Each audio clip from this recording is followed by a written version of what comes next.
Hi friends, എല്ലാവർക്കും UPSC mentor മലയാളത്തിലേക്ക് സ്വാഗതം. ഇന്നത്തെ വീഡിയോയിൽ നമ്മൾ ഡിസ്കസ് ചെയ്യാൻ പോകുന്നത് കോൺസ്റ്റിറ്റ്യൂഷണൽ ബോഡീസ് ഇൻ ഇന്ത്യ, ഇന്ത്യയിലെ കോൺസ്റ്റിറ്റ്യൂഷണൽ ബോഡീസിനെ കുറിച്ചാണ്. ഇത് നമ്മുടെ CDS എക്സാമിന് വളരെ ഇമ്പോർട്ടന്റ് ആയിട്ടുള്ള പൊളിറ്റിയിലെ ഒരു ടോപ്പിക് ആണ്. സോ നമുക്ക് വീഡിയോയിലേക്ക് പോവാം. അതിനു മുന്നേ ചാനൽ ആരെങ്കിലും സബ്സ്ക്രൈബ് ചെയ്തിട്ടില്ലെങ്കിൽ സബ്സ്ക്രൈബ് ചെയ്ത് സപ്പോർട്ട് ചെയ്യുക. ഫർദർ നോട്ടിഫിക്കേഷൻസിനായിട്ട് ബെൽ ഐക്കൺ കൂടി ഒന്ന് പ്രസ് ചെയ്യുക. ഓക്കെ, കോൺസ്റ്റിറ്റ്യൂഷണൽ ബോഡീസ് എന്ന് പറയുന്നത് എന്താണ്? Constitutional bodies are institutions or offices established by the constitution of India. അതായത് കോൺസ്റ്റിറ്റ്യൂഷൻ ഓഫ് ഇന്ത്യ എസ്റ്റാബ്ലിഷ് ചെയ്ത ഇൻസ്റ്റിറ്റ്യൂഷൻസ് അല്ലെങ്കിൽ ഓഫീസസിനെയാണ് എന്തെന്ന് പറയുന്നത്? കോൺസ്റ്റിറ്റ്യൂഷണൽ ബോഡീസ് എന്ന് പറയുന്നത്. ഇതെന്താണ്? നമ്മുടെ ഗവേണൻസ്, കൺട്രിയുടെ, നമ്മുടെ രാജ്യത്തിന്റെ ഗവേണൻസിലും അഡ്മിനിസ്ട്രേഷനിലും ഒരു ക്രൂഷ്യൽ അല്ലെങ്കിൽ ഒരു ക്രിട്ടിക്കൽ റോൾ പ്ലേ ചെയ്യുന്നുണ്ട്. എന്ത്? നമ്മുടെ കോൺസ്റ്റിറ്റ്യൂഷണൽ ബോഡീസ് ഒരു ക്രിട്ടിക്കൽ അല്ലെങ്കിൽ ഒരു ക്രൂഷ്യൽ റോള് പ്ലേ ചെയ്യുന്നുണ്ട്. ഓക്കെ, അത് അത്ര ഓർത്ത് വെക്കുക. ഇനി ഇലക്ഷൻ കമ്മീഷൻ ഓഫ് ഇന്ത്യ ആണ് ആദ്യത്തെ നമ്മൾ പഠിക്കാൻ പോകുന്ന കോൺസ്റ്റിറ്റ്യൂഷണൽ ബോഡി എന്ന് പറയുന്നത്. ഇലക്ഷൻ കമ്മീഷൻ ഓഫ് ഇന്ത്യ ആണ്, PIC എന്നറിയപ്പെടും. ഇതിന്റെ ഫംഗ്ഷൻ വരുന്നത് conducts free and fair elections for parliament, state legislature and the offices of president and vice president. Okay, free and fair elections ഉള്ള വാക്ക് ഓർത്തു വെക്കുക. എന്താണ് നമ്മുടെ ഇലക്ഷൻ കമ്മീഷൻ ഓഫ് ഇന്ത്യയുടെ ഫംഗ്ഷൻ എന്ന് പറയുന്നത്? പ്രസിഡന്റിന്റെ ഓഫീസ്, വൈസ് പ്രസിഡന്റ് ഓഫീസ്, അതുപോലെ തന്നെ പാർലമെന്റ്, സ്റ്റേറ്റ് ലെജിസ്ലേച്ചർ, ഇവയിലേക്കുള്ള free and fair elections conduct ചെയ്യുക എന്നുള്ളതാണ് എന്ത്? ഇലക്ഷൻ കമ്മീഷൻ ഓഫ് ഇന്ത്യയുടെ ഫംഗ്ഷൻ എന്ന് പറയുന്നത്. ഇതിന്റെ കോമ്പോസിഷൻ പറയാം. ഒരു ചീഫ് ഇലക്ഷൻ കമ്മീഷണർ ഉണ്ടാവും, അതുപോലെ തന്നെ അതർ ഇലക്ഷൻ കമ്മീഷണേഴ്സ് ഉണ്ടാവും. അതായത് ഒരു 2 ഇലക്ഷൻ കമ്മീഷണേഴ്സും കൂടെ ഉണ്ടാവും. പിന്നെ ആരാണ് അപ്പോയിന്റ് ചെയ്യുന്നത്? ഈ ഇലക്ഷൻ കമ്മീഷണറിനെ, ചീഫ് ഇലക്ഷൻ കമ്മീഷണറിനെയും അതർ ഇലക്ഷൻ കമ്മീഷണേഴ്സിനെ അപ്പോയിന്റ് ചെയ്യുന്നത് ആരാണ്? പ്രസിഡന്റ് ഓഫ് ഇന്ത്യ ആണ് അപ്പോയിന്റ് ചെയ്യുന്നത്. ഒന്ന് ഓർത്തു വെക്കുക, ആരാണ് അപ്പോയിന്റ് ചെയ്യുന്നത്? President of India. ആർക്കാണുള്ളത്? ഒരു ചീഫ് ഇലക്ഷൻ കമ്മീഷണർ ഉണ്ട്, അതർ ഇലക്ഷൻ കമ്മീഷണേഴ്സും ഉണ്ട്. ഇനി ഇതിന്റെ കീ ഫീച്ചേഴ്സ് എന്ന് പറയുന്നത് independent body to ensure democratic election. ഇതാണ് ഇലക്ഷൻ കമ്മീഷൻ എന്ന് പറയുന്ന ഒരു ഇൻഡിപെൻഡന്റ് ബോഡിയാണ്. എന്തിനു വേണ്ടി?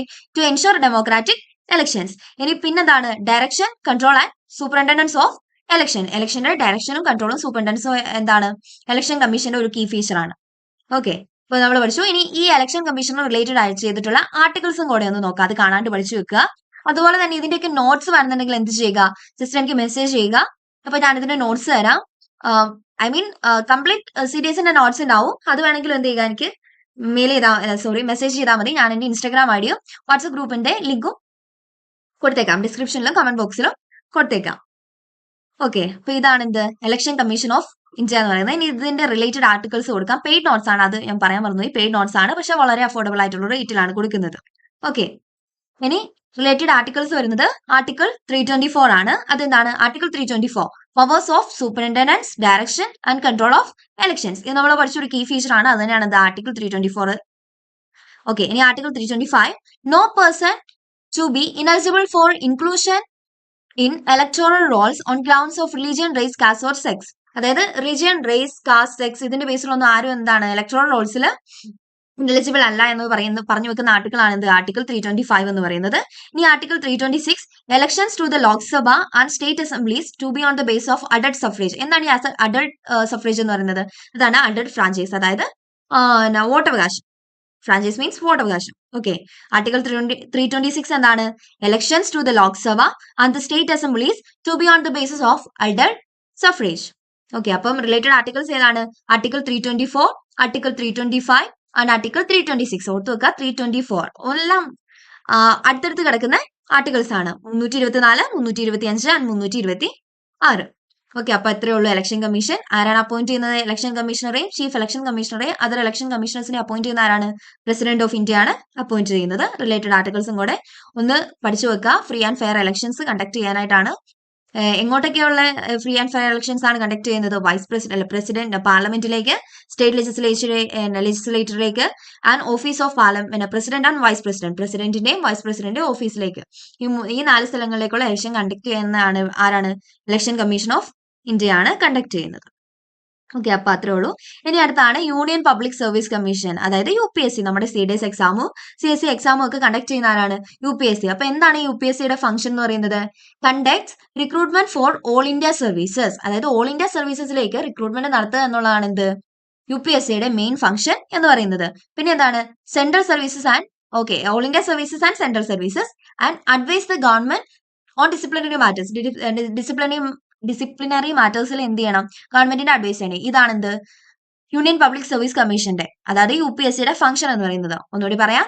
Conducts recruitment for all India services and central services and advise the government on disciplinary matters. Okay, അതാണ് എന്ത് UPSCയുടെ ഫംഗ്ഷൻ എന്ന് പറയുന്നത്. ഇനി ഇതിൽ ആരുണ്ട്? ചെയർമാൻ ഉണ്ട്, അതർ മെമ്പേഴ്സ് ഉണ്ട്. ഈ UPSCയുടെ ചെയർമാനെയും അതർ മെമ്പേഴ്സിനെയും ആരാണ് അപ്പോയിന്റ് ചെയ്യുന്നത്? പ്രസിഡന്റ് ഓഫ് ഇന്ത്യ ആണ് UPSCയുടെ ചെയർമാനെയും അതർ മെമ്പേഴ്സിനെയും അപ്പോയിന്റ് ചെയ്യുന്നത്. ഓക്കെ, ഇനി UPSCയുടെ കീ ഫീച്ചേഴ്സ് എന്താണെന്ന് നോക്കാം. Independent body for recruitment and appointments, അതായത് സെൻട്രൽ ആൻഡ് സ്റ്റേറ്റ് സർവീസസിലേക്ക് റിക്രൂട്ട്മെന്റ് നടത്തുന്ന ഒരു ഇൻഡിപെൻഡന്റ് ബോഡിയാണ്. പിന്നെ എന്താണ്? Advise the government on promotion and disciplinary matters, ഗവൺമെന്റിന് അഡ്വൈസ് ചെയ്യുന്നതിന്റെ പ്രൊമോഷൻ ആൻഡ് ഡിസിപ്ലിനറി മാറ്റേഴ്സിൽ ഗവൺമെന്റിന് അഡ്വൈസ് ചെയ്യുക എന്നുള്ളതാണ് എന്ത് രണ്ടാമത്തെ കീ ഫീച്ചർ എന്ന് പറയുന്നത്. ഇനി ഈ യൂണിയൻ പബ്ലിക് സർവീസ് കമ്മീഷനെ റിലേറ്റ് ചെയ്തിട്ടുള്ള ആർട്ടിക്കിൾസ് ഏതൊക്കെയാണെന്ന് നോക്കാം. Article 315 public service commission for the union state, അതാണെന്ത് ആർട്ടിക്കിൾ 315 എന്ന് പറയുന്നത്. ആർട്ടിക്കിൾ 320 അതെന്താണ്? Functions of the public service commission, public service കമ്മീഷന്റെ ഫംഗ്ഷൻസ് ആണ് ഇത് ആർട്ടിക്കിൾ 320 വരുന്നത്. പിന്നെ വരുന്നതാണ് article 323 reports of public service commission. എന്താണ്? പബ്ലിക് സർവീസ് കമ്മീഷന്റെ റിപ്പോർട്ട്സ് വരുന്നതാണ് ഇത് ആർട്ടിക്കിൾ 323 എന്ന് പറയുന്നത്. ഈ UPSC നമ്മുടെ സ്റ്റേറ്റ് PSC SPSCയും പഠിക്കാൻ എളുപ്പമാണ്, കാരണം എല്ലാം റിലേറ്റഡ് ആണ്, ആർട്ടിക്കിൾസും സെയിം ആണ്, കുറച്ച് വ്യത്യാസങ്ങളേ ഉള്ളൂ. ജസ്റ്റ് ഒന്ന് കണക്ട് ചെയ്ത് പഠിച്ചാൽ മതി, നമുക്ക് എളുപ്പമായിട്ട് പഠിക്കാൻ പറ്റും. ഓക്കെ, അപ്പൊ ഇത്രയേ ഉള്ളൂ. ഇനി SPSC എന്താണ്? സ്റ്റേറ്റ് പബ്ലിക് സർവീസ് കമ്മീഷൻ എന്ന് നോക്കാം. ഇതിന്റെ ഫംഗ്ഷൻ എന്ന് പറയുന്നത് conduct recruitment for state services and advise the government on disciplinary matters. നമ്മള് UPSCയിൽ പഠിച്ചു എന്താണ്? Conduct recruitment for central services, central സർവീസസിലേക്ക് റിക്രൂട്ട്മെന്റ് നടത്തുന്നതാണ് ആര്? നമ്മുടെ UPSC. അതുപോലെ തന്നെ സെയിം സ്റ്റേറ്റ് സർവീസസിലേക്ക് റിക്രൂട്ട്മെന്റ് നടത്തുന്നതാണ് ആര്? നമ്മുടെ SPSC, state public service commission എന്ന് പറയുന്നത്. ഇതിന്റെ കോമ്പോസിഷൻ എങ്ങനെയാണ്? സെയിം ആണ്, ചെയർമാൻ ഉണ്ടാവും, മെമ്പേഴ്സ് ഉണ്ടാവും. ഈ സ്റ്റേറ്റ് പബ്ലിക് സർവീസ് കമ്മീഷനിലെ ചെയർമാനെയും മെമ്പേഴ്സിനെയും അപ്പോയിന്റ് ചെയ്യുന്ന ആരാണ്? ഗവർണർ ആണ്. യൂണിയൻ പബ്ലിക് സർവീസ് കമ്മീഷനിലെ ചെയർമാനെയും മെമ്പേഴ്സിനെയും അപ്പോയിന്റ് ചെയ്യുന്നത് ആരാണ്? പ്രസിഡന്റ് ആണ്. ഓക്കെ, UPSCയിൽ പ്രസിഡന്റ് ആണ് അപ്പോയിന്റ് ചെയ്യുന്നത്. ഇവിടെ സ്റ്റേറ്റ് പബ്ലിക് സർവീസ് കമ്മീഷനിലെ മെമ്പേഴ്സിനെയും ചെയർമാനെ അപ്പോയിന്റ് ചെയ്യുന്ന ആരാണ്? ഗവർണർ ആണ്. ഓർത്തു വെക്കുക. ഇനി ഇതെന്താണ്? ഒരു കീ ഫീച്ചർ എന്ന് പറയുന്നത് നമ്മുടെ സിമിലർ ടു UPSC, അതായത് സ്റ്റേറ്റ് പബ്ലിക് സർവീസ് കമ്മീഷൻ എന്താണ്? UPSCനെ പോലെ തന്നെയാണ്, UPSC ആയിട്ട് സിമിലാരിറ്റീസ് ഉണ്ട്. പക്ഷെ എന്താണ്? UPSC സെൻട്രൽ ലെവലിലാണ് ഓപ്പറേറ്റ് ചെയ്യുന്നതെങ്കിൽ SPSC ഓപ്പറേറ്റ് ചെയ്യുന്നത് സ്റ്റേറ്റ് ലെവലിലാണ്. ഓക്കെ, ഓർത്തു വെക്കുക. ഇനി റിലേറ്റഡ് ആർട്ടിക്കിൾസ് എന്ന് പറയുന്നത് സെയിം ആണ്. Article 315 public service commission four state ആണ്. ഇനി സ്റ്റേറ്റ്സ് ആണ് വരുന്നത്. ആർട്ടിക്കിൾ 320 എന്ന് പറയുന്നത് functions of SPSC, state public service commission ആണ്. ഇനി ആർട്ടിക്കിൾ 323 എന്താണ്? Reports of state public service commission.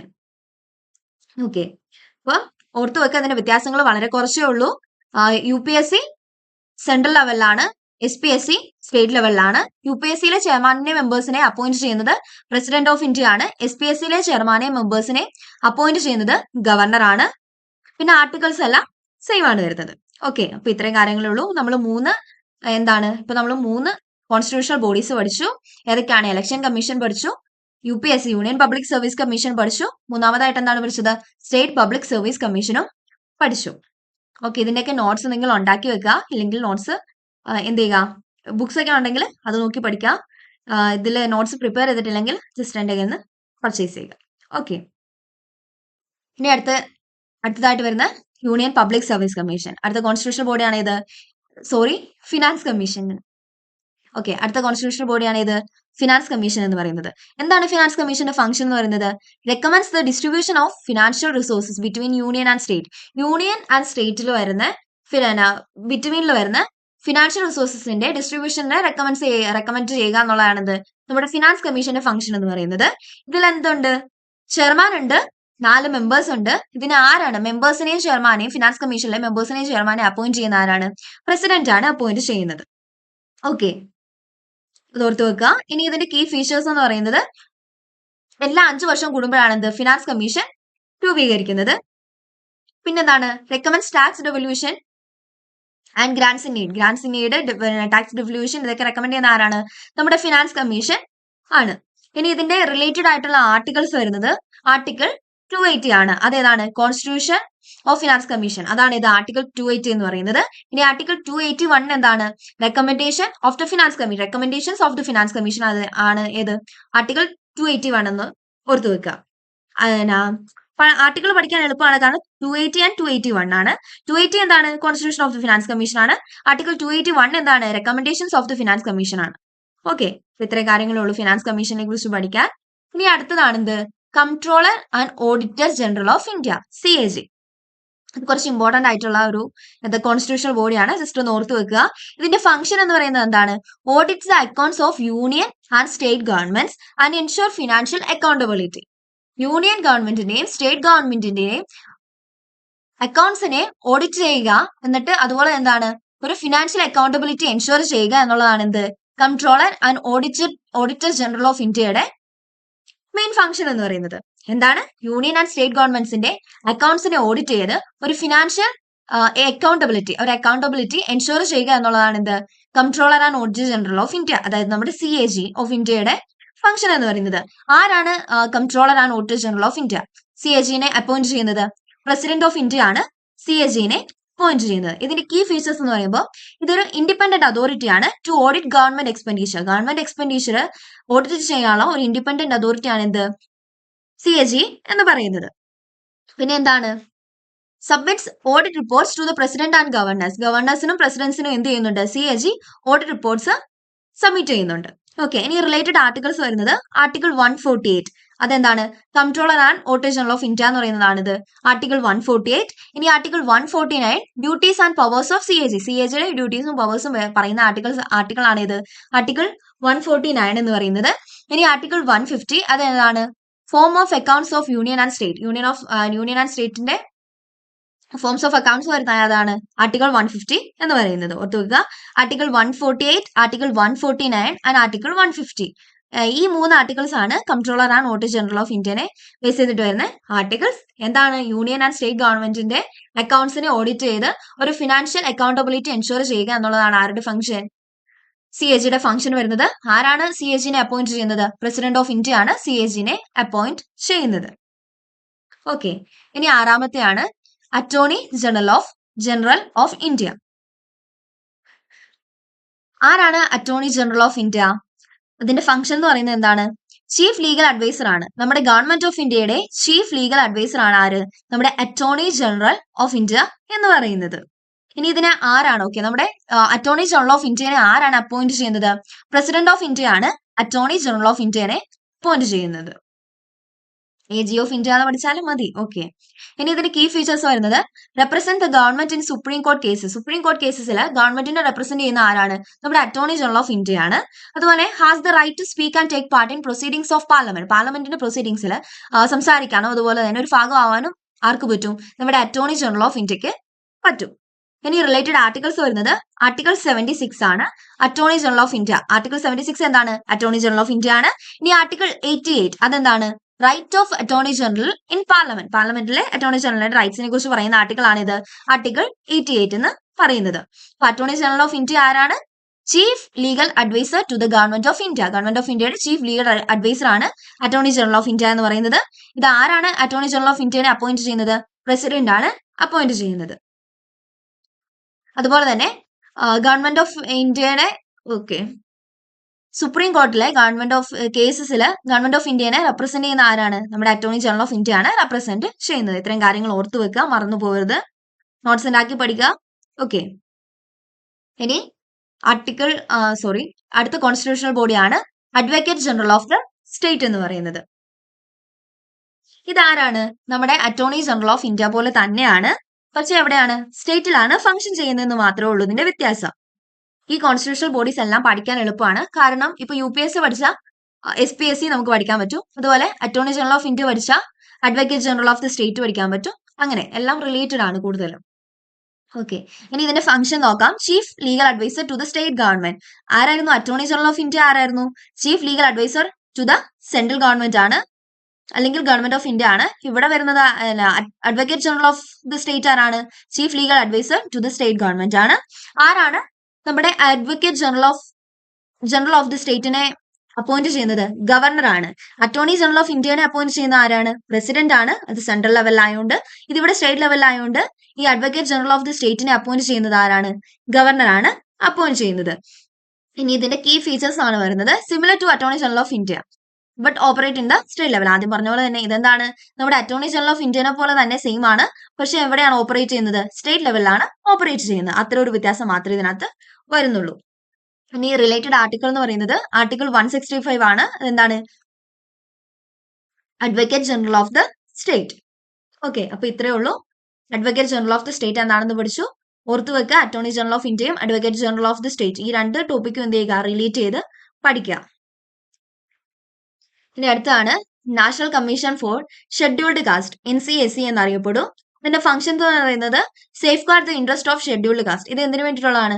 Scheduled കാസ്റ്റിന് വേണ്ടിയിട്ടുള്ള കോൺസ്റ്റിറ്റ്യൂഷണൽ ബോഡിയാണ് എന്ത്? National commission for scheduled castes എന്ന് പറയുന്നത്, NCSC. ഇനി ഇതിനകത്ത് ആരൊക്കെയുണ്ട്? ചെയർമാൻ ഉണ്ട്, വൈസ് ചെയർമാൻ ഉണ്ട്, 3 other മെമ്പേഴ്സ് ഉണ്ട്. ആരാണ് നാഷണൽ കമ്മീഷൻ ഫോർ ഷെഡ്യൂൾഡ് കാസ്റ്റിലെ മെമ്പേഴ്സിനെയും വൈസ് ചെയർമാനെയും അപ്പോയിന്റ് ചെയ്യുന്നത്? പ്രസിഡന്റ് ഓഫ് ഇന്ത്യ ആണ് ചെയർമാനെയും വൈസ് ചെയർമാനെയും ഈ 3 other മെമ്പേഴ്സിനെയും അപ്പോയിന്റ് ചെയ്യുന്നത്. ഓക്കെ, ഇതിന്റെ കീ ഫീച്ചർ എന്ന് പറയുന്നതാണ് investigate and monitor issues related to SCs. Scheduled കാസ്റ്റസിനെ റിലേറ്റ് ചെയ്തിട്ടുള്ള ഇഷ്യൂസിനെ ഇൻവെസ്റ്റിഗേറ്റ് ചെയ്യുക, മോണിറ്റർ ചെയ്യുക എന്നുള്ളതാണ് എന്ത്? ഈ നാഷണൽ കമ്മീഷൻ ഫോർ ഷെഡ്യൂൾഡ് കാസ്റ്റസിന്റെ, അതായത് NCSCയുടെ മെയിൻ ഫംഗ്ഷൻ അല്ലെങ്കിൽ ഒരു കീ ഫീച്ചർ എന്ന് പറയുന്നത്. ഇനി ഇതിനെ റിലേറ്റ് ചെയ്തുള്ള ആർട്ടിക്കിൾ ഓർത്ത് വെക്കുക. Article 338 national commission for scheduled castes. Okay, അപ്പൊ ഇത്രയേ ഉള്ളൂ. ഇനി അടുത്തത് നമുക്ക് പഠിക്കാം. അതാണ് എന്ത്? National commission for scheduled tribes, NCST. ഈ NCST അതുപോലെ എന്താണ് NCBC എന്ന് പറഞ്ഞിട്ട് national commission for backward classes എന്ന് പറഞ്ഞ ഓർമ്മയുണ്ട്. അത് നമ്മൾ പഠിക്കും. അതെന്താണ്? ഇത് മൂന്നും എന്ത് ചെയ്യാൻ പറ്റും? നമുക്ക് റിലേറ്റ് ചെയ്ത് പഠിച്ചു വെക്കാൻ പറ്റും. കാരണം ഇതെന്താണ്, ഇതിന്റെയൊക്കെ ഫംഗ്ഷൻസ് ഒക്കെ ഏകദേശം സെയിം ആണ് വരുന്നത്. കുറച്ച് വ്യത്യാസങ്ങളേ ഉള്ളൂ. SCയുടെ സ്ഥാനത്ത് എന്ത് കൊടുക്കുക? ST കൊടുക്കുക, BC കൊടുക്കുക. അത്രയും വ്യത്യാസമേ വരുന്നുള്ളൂ. ഒന്ന് മനസ്സിലാക്കി വെച്ചാൽ മതി. പിന്നെ ആർട്ടിക്കിൾസ് ഒന്ന് പഠിച്ചു വെക്കുക. ഇതിന്റെ ഫംഗ്ഷൻ എന്ന് പറയുന്നത് ഇത് എന്തിനു വേണ്ടിയിട്ടുള്ളതാണ്? ഷെഡ്യൂൾഡ് ട്രൈബ്സിന് വേണ്ടിയിട്ടുള്ള കമ്മീഷനാണ്, കോൺസ്റ്റിറ്റ്യൂഷണൽ ബോഡിയാണ് national commission for scheduled tribes എന്ന് പറയുന്നത്. ഇതിൽ ആരൊക്കെയുണ്ട്? ചെയർമാൻ ഉണ്ട്, വൈസ് ചെയർമാൻ ഉണ്ട്, 3 other മെമ്പേഴ്സ് ഉണ്ട്. ആരാണ് അപ്പോയിന്റ് ചെയ്യുന്നത്? പ്രസിഡന്റ്. സെയിം നമ്മുടെ NCSCയിലും ഇതുപോലെ തന്നെയായിരുന്നു. ചെയർമാൻ ഉണ്ട്, വൈസ് ചെയർമാൻ ഉണ്ട്, 3 other മെമ്പേഴ്സ് ഉണ്ട്. ഇവരെ അപ്പോയിന്റ് ചെയ്യുന്ന ആരാണ്? പ്രസിഡന്റ് തന്നെയാണ് അപ്പോയിന്റ് ചെയ്യുന്നത്. ഇതിന്റെ കീ ഫീച്ചർ അല്ലെങ്കിൽ മെയിൻ ഫംഗ്ഷൻ എന്ന് പറയുന്നത് എന്താണ്? Investigate and monitor issues related to ST. അതായത് ഷെഡ്യൂൾഡ് ട്രൈബ്സിനെ റിലേറ്റ് ചെയ്തുള്ള ഇഷ്യൂസിനെ ഇൻവെസ്റ്റിഗേറ്റ് ചെയ്യുക, മോണിറ്റർ ചെയ്യുക എന്നുള്ളതാണ് ആരുടെ ഫംഗ്ഷൻ? നമ്മുടെ നാഷണൽ കമ്മീഷൻ ഫോർ ഷെഡ്യൂൾഡ് ട്രൈബ്സിന്റെ ഫംഗ്ഷൻ. ഓക്കെ, ഇനി റിലേറ്റഡ് ആർട്ടിക്കിൾ എന്താണ്? ആർട്ടിക്കിൾ 338A ആണ്. അതായത് national commission for scheduled tribes വരുന്ന ആർട്ടിക്കിൾ ഏതാണ്? Article 338A. നമ്മൾ പഠിച്ചു national commission for scheduled castes വരുന്ന ഏതാണ്? ആർട്ടിക്കിൾ 338ലാണ്. ഇനി ആർട്ടിക്കിൾ 338Aയിൽ വരുന്നതാണ് എന്ത്? National commission for scheduled tribes. Okay, ഇനി അടുത്താണ് goods and services tax council, നമ്മുടെ GST കൗൺസിൽ. ഇതിന്റെ മെയിൻ ഫംഗ്ഷൻ എന്താണ്? നമ്മുടെ GST ടാക്സ് റേറ്റ്സ്, എക്സംഷൻസ്, പിന്നെന്താണ് GST റിലേറ്റഡ് അതർ മാറ്റേഴ്സ് അല്ലെ ടാക്സ് റിലേറ്റഡ് അതർ മാറ്റേഴ്സിനെയൊക്കെ ഡിസൈഡ് ചെയ്യുക എന്നുള്ളതാണ് എന്ത്? നമ്മുടെ goods and services tax council, GST കൗൺസിലിന്റെ മെയിൻ ഫംഗ്ഷൻ എന്ന് പറയുന്നത്. ഇനി ഇതിന്റെ കോമ്പോസിഷൻ എന്ന് പറയുന്നത് യൂണിയൻ ഫിനാൻസ് മിനിസ്റ്റർ ഉണ്ടാവും. അതാണ് യൂണിയൻ ഫിനാൻസ് മിനിസ്റ്റർ ആണ് നമ്മുടെ ചെയർപേഴ്സൺ ആയിട്ട് വരുന്നത്. പിന്നെ union ministers of state of finance ഉണ്ടാവും. പിന്നെ എന്തുണ്ട്? ഒരു സ്റ്റേറ്റ് ഫിനാൻസ് മിനിസ്റ്ററും കൂടെ ആൻഡ് സ്റ്റേറ്റ് ഫിനാൻസ് മിനിസ്റ്റേഴ്സും കൂടെ ഉണ്ടാവും. അതാണ് എന്ത്? നമ്മുടെ GST കൗൺസിലിന്റെ കോമ്പോസിഷൻ വരുന്നത്. പിന്നെ ഇതിന് കീ ഫീച്ചർ എന്ന് പറയുന്നത് ensure cooperative federalism in tax administration. ഒരു ടാക്സ് അഡ്മിനിസ്ട്രേഷനിൽ ഒരു കോപ്പറേറ്റീവ് ഫെഡറലിസം എൻഷോർ ചെയ്യുക എന്നുള്ളതാണ് നമ്മുടെ GST കൗൺസിലിന്റെ കീ ഫീച്ചർ എന്ന് പറയുന്നത്. ഇതിനെ റിലേറ്റ് ചെയ്തിട്ടുള്ള ആർട്ടിക്കിൾ ഏതാണ്? Article 279A. GST കൗൺസിലിനെ റിലേറ്റ് ചെയ്തുള്ള ആർട്ടിക്കിൾ ഏതാണ്? Article 279A. ഓർത്തു വെക്കുക. ഇപ്പൊ GST കൗൺസിൽ നമ്മുടെ tax rate, exemption, other tax matters ഒക്കെ ഡിസൈഡ് ചെയ്യുന്ന ആരാണ്? നമ്മുടെ GST കൗൺസിലാണ്. അതിൽ ആരൊക്കെയുണ്ട്? യൂണിയൻ ഫിനാൻസ് മിനിസ്റ്റർ ഉണ്ടാവും. യൂണിയൻ ഫിനാൻസ് മിനിസ്റ്റർ ആണ് എന്ത്? GST കൗൺസിലിന്റെ ചെയർപേഴ്സൺ. പിന്നെ ആരൊക്കെയാണ്? Union ministers of state or finance ഉണ്ടാവും. കൂടാതെ ആരുണ്ടാവും? സ്റ്റേറ്റ് ഫിനാൻസ് മിനിസ്റ്റേഴ്സും ഉണ്ടാവും. ഓക്കെ, അപ്പൊ ഇത്രയേ ഉള്ളൂ. ഇനി അടുത്ത കമ്മീഷനാണ്, അടുത്ത കോൺസ്റ്റിറ്റ്യൂഷണൽ ബോഡിയാണ് national commission for backward classes, NCBC. നമ്മൾ NCSCയും NCSTയും പഠിച്ചു. അടുത്താണ് എന്ത്? NCBC എന്ന് പറയുന്നത്. ഇതിന്റെ ഫംഗ്ഷൻ ഇത് ആർക്ക് വേണ്ടിയിട്ടുള്ളതാണ്?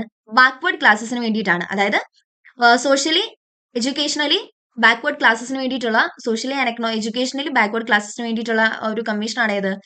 National commission for backward classes എന്ന് പറയുന്നത്, NCBC. ഇനി ഇതിന് കോമ്പോസിഷൻ എന്ന് പറയുന്നത് നമ്മുടെ NCSTനെയും പോലെ തന്നെയാണ് ചെയർമാൻ ഉണ്ടാവും, വൈസ് ചെയർമാൻ ഉണ്ടാവും, 3 അതർ മെമ്പേഴ്സ് ഉണ്ടാവും. ഇവരെ അപ്പോയിന്റ് ചെയ്യുന്ന ആരാണ്? പ്രസിഡന്റ് ആണ് അപ്പോയിന്റ് ചെയ്യുന്നത്. NCSCയുടെയും NCBCയുടെയും NCSTയുടെയും എന്താണ് സെയിം ആണ്. കോമ്പോസിഷൻ എന്ന് പറയുന്നത് സെയിം ആണ്. ഇനി കീ ഫീച്ചേഴ്സ് എന്ന് പറയുന്നത് investigate and monitor issues related to OBCs, അതായത് അത് ബാക്ക്വേർഡ് ക്ലാസസിനെ റിലേറ്റ് ചെയ്തിട്ടുള്ള ഇഷ്യൂസിനെ ഇൻവെസ്റ്റിഗേറ്റ് ചെയ്യുക, മോണിറ്റർ ചെയ്യുക എന്നുള്ളതാണ് എന്ത് നാഷണൽ കമ്മീഷൻ ഫോർ ബാക്ക്വേർഡ് ക്ലാസസിന്റെ കീ ഫീച്ചർ എന്ന് പറയുന്നത്, അല്ലെങ്കിൽ ഒരു ഫംഗ്ഷൻ, മെയിൻ ഫംഗ്ഷൻ എന്ന് പറയുന്നത്. ഇനി ഇതിനെ റിലേറ്റ് ചെയ്തുള്ള ആർട്ടിക്കിൾ ഏതാണ്? ആർട്ടിക്കിൾ 338B ആണ്, national commission for backward classes. നമ്മൾ പഠിച്ചു നാഷണൽ കമ്മീഷൻ ഫോർ എന്താണ് ഷെഡ്യൂൾഡ് കാസ്റ്റസ് വരുന്ന ആർട്ടിക്കിൾ ഏതാണ്? ആർട്ടിക്കിൾ 338 ആണ്. ഇനി നാഷണൽ കമ്മീഷൻ ഫോർ ഷെഡ്യൂൾഡ് ട്രൈബ്സിന് വേണ്ടിയിട്ട് വരുന്ന ആർട്ടിക്കിൾ ഏതാണ്? ആർട്ടിക്കിൾ 338A ആണ്. നാഷണൽ കമ്മീഷൻ ഫോർ ബാക്ക്വേർഡ് ക്ലാസസിന് വേണ്ടിയിട്ട് വരുന്ന ആർട്ടിക്കിൾ ഏതാണ്? Article 338B. ഓക്കെ, അത് എളുപ്പമല്ലേ, ഓർത്തു വെക്കാൻ എളുപ്പമല്ലേ? ഓക്കെ, അപ്പൊ അത് ഇത്രയേ ഉള്ളൂ. ഇനി അടുത്താണ് നമ്മളിപ്പോ എത്രയാണ് 13 കോൺസ്റ്റിറ്റ്യൂഷണൽ ബോഡീസ് പഠിച്ചു. ഇപ്പൊ ഒരു 4-5 ക്വസ്റ്റ്യൻസും കൂടെ നോക്കാം.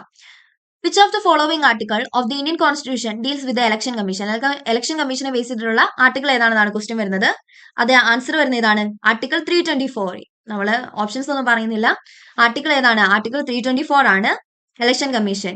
Article 324 of the Indian Constitution provides for the establishment of Election Commission of India, which is responsible for conducting free and fair elections in the country. ഓർത്തുക, free and fair elections in the country. ആ ഒരു വാക്ക് എന്ത് ചെയ്യുക, ആ ഒരു കാര്യം എന്ത് ചെയ്യുക, എപ്പോഴും മനസ്സിലുണ്ടായിരിക്കും, ഓർത്തു വെക്കുക. ഓക്കെ, ആരാണ് ഇലക്ഷൻ കമ്മീഷനെ അപ്പോയിന്റ് ചെയ്യുന്നത്? നമ്മുടെ പ്രസിഡന്റ് ഓഫ് ഇന്ത്യ ആണ് അപ്പോയിന്റ് ചെയ്യുന്നത് എന്നുള്ള കാര്യം കൂടി ഓർത്തു വെക്കുക. The comptroller and auditor general of India is appointed by. ആരാണ് comptroller and auditor general of ഇന്ത്യനെ അപ്പോയിന്റ് ചെയ്യുന്നത്? അതും ആരാണ്? പ്രസിഡന്റ് ഓഫ് ഇന്ത്യ ആണ് അപ്പോയിന്റ് ചെയ്യുന്നത്. റിലേറ്റഡ് ആർട്ടിക്കിൾ ഏതാണ്? ആർട്ടിക്കിൾ 148 ആണ് comptroller and auditor general of India എന്ന് പറയുന്നത്. ഓക്കെ, ഇനി അടുത്ത question. The finance commission is constituted by the president of India every. അതായത് എത്ര വർഷം കൂടുമ്പോഴാണ് ഫിനാൻസ് കമ്മീഷൻ രൂപീകൃതമാവുന്നതാണ് ക്വസ്റ്റ്യൻ വരുന്നത്. എത്ര വർഷം കൂടുമ്പോഴാണ്? 5 വർഷം കൂടുമ്പോഴാണ്. നമ്മൾ പഠിച്ചു 5 വർഷം കൂടുമ്പോഴാണ് ഫിനാൻസ് കമ്മീഷൻ ഓക്കെ നിലവിൽ വരുന്നത്. അതിനെ റിലേറ്റ് ചെയ്തുള്ള ആർട്ടിക്കിൾ ഏതാണ്? ആർട്ടിക്കിൾ 280 ആണ് ഫിനാൻസ് കമ്മീഷൻ എന്ന ഒരു കാര്യം വരുന്നത്. ഇനി അടുത്ത ക്വസ്റ്റ്യൻ ആണ്, who is the chief legal adviser of the government of India? Government of ഇന്ത്യയുടെ ചീഫ് ലീഗൽ അഡ്വൈസർ ആരാണ്? അറ്റോർണി ജനറൽ ഓഫ് ഇന്ത്യ ആണ് ആര്? ഗവൺമെന്റ് ഓഫ് ഇന്ത്യയുടെ ചീഫ് ലീഗൽ അഡ്വൈസർ എന്ന് പറയുന്നത്. ഇനി chief legal adviser of government of the state ആരാണ്? Advocate general of the state ആണ് എന്ത് നമ്മുടെ ഗവൺമെന്റ് ഓഫ് സ്റ്റേറ്റ് ഗവൺമെന്റിന്റെ ചീഫ് ലീഗൽ അഡ്വൈസർ ആയിട്ട് വരുന്നത്. ഇനി അടുത്തൊരു ക്വസ്റ്റ്യൻ നോക്കാം. Which article of the Indian constitution provides for the establishment of national commission for scheduled castes? നമ്മൾ പഠിച്ചു ഷെഡ്യൂൾഡ് കാസ്റ്റസിന്റെ എസ്റ്റാബ്ലിഷ്മെന്റുമായിട്ട് റിലേറ്റഡ് ആയിട്ടുള്ള ആർട്ടിക്കിൾ ഏതാണെന്നാണ് ക്വസ്റ്റ്യൻ. ആർട്ടിക്കിൾ ഏതാണ്? 338 ആണിത് ഷെഡ്യൂൾഡ് കാസ്റ്റസുമായിട്ട് റിലേറ്റ് ചെയ്തിട്ടുള്ള ആർട്ടിക്കിൾ വരുന്നത്. ഇനി ഷെഡ്യൂൾഡ് ട്രൈബ്സിനെ കുറിച്ചുള്ള ആർട്ടിക്കിൾ ആണ് അതേതാണ്? ആർട്ടിക്കിൾ 338A ആണ്. ഷെഡ്യൂൾഡ് ബാക്ക്വേർഡ് ക്ലാസസിനെ റിലേറ്റ് ചെയ്തിട്ടുള്ള ആർട്ടിക്കിൾ ആണെങ്കിൽ അതേതാണ്? ആർട്ടിക്കിൾ 338B ആണ്. ഓക്കെ, ഷെഡ്യൂൾഡ് കാസ്റ്റസിനെ റിലേറ്റ് ചെയ്തത് ആർട്ടിക്കിൾ 338. ഇനി ഷെഡ്യൂൾഡ് ട്രൈബ്സിനെ റിലേറ്റ് ചെയ്തിട്ടുള്ളത് ആർട്ടിക്കിൾ 338A. ഇനി ബാക്ക്വേർഡ് ക്ലാസസിനെ റിലേറ്റ് ചെയ്തിട്ടുള്ളത് ആർട്ടിക്കിൾ 338B. ഓക്കെ, അടുത്ത ലാസ്റ്റ് ക്വസ്റ്റ്യൻ ആണ്, which article of the Indian constitution provides for the establishment of national commission for scheduled castes? നമ്മൾ ഓക്കെ, അത് സെയിം ക്വസ്റ്റ്യൻ ആട്ടോ, ഞാൻ 2 തവണ അല്ല. ഓക്കെ, ഇതാണ് ലാസ്റ്റ് ക്വസ്റ്റ്യൻ വന്നേ. ഓക്കെ, അതേതാണ്? ആർട്ടിക്കിൾ 338. ഓക്കെ, അപ്പൊ ഇത്രേ ഉള്ളൂ. ഇതാണ് എന്ത് നമ്മുടെ നാഷണൽ കമ്മീഷൻ കോൺസ്റ്റിറ്റ്യൂഷണൽ ബോഡീസ് എന്ന് പറയുന്നത്. അപ്പൊ നമ്മൾ എത്ര എണ്ണം പഠിച്ചു? 13 എണ്ണം പഠിച്ചു. ആദ്യം പഠിച്ച ഏതാണ്? ഇലക്ഷൻ കമ്മീഷനാണ് പഠിച്ചത്. പിന്നെ രണ്ടാമത് പഠിച്ചത് union public service commission UPSC, പിന്നെ state PSC state public service commission, finance commission, comptroller and auditor general of India CAG എന്നറിയപ്പെടും, attorney general of India AG of India എന്നറിയപ്പെടും, advocate general of the state, പിന്നെ എന്താണ് national commission for scheduled castes NCSC, പിന്നെ national commission for scheduled tribes NCST, പിന്നെ goods and services tax council GST council, national commission for backward classes NCBC. Okay, അപ്പൊ ഇത്രയും കാര്യങ്ങളാണ് പഠിച്ചത്. 4-5 questions നമ്മൾ discuss ചെയ്തിട്ടുണ്ട്. അപ്പോൾ വീഡിയോ എല്ലാവർക്കും ഉപകാരപ്പെട്ടു എന്ന് പ്രതീക്ഷിക്കുന്നു. ഓക്കെ, CDSനും അതുപോലെ തന്നെ UPSCക്കും ഇമ്പോർട്ടൻ്റ് ആയിട്ടുള്ള ടോപ്പിക് ആണ്. UPSCക്ക് കുറച്ച് കൂടുതലായിട്ട് നമ്മൾ പഠിക്കണം.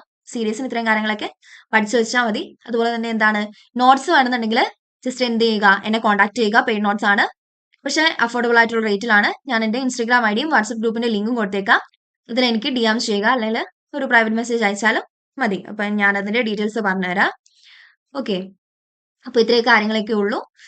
ഇൻഷാല്ലാ എല്ലാവരും ഒന്ന് സബ്സ്ക്രൈബ് ചെയ്ത് സപ്പോർട്ട് ചെയ്യുക. ഫോർ ദ നോട്ടിഫിക്കേഷൻസിനായിട്ട് ബെൽ ഐക്കൺ കൂടി ഒന്ന് പ്രസ് ചെയ്യുക. Thank you.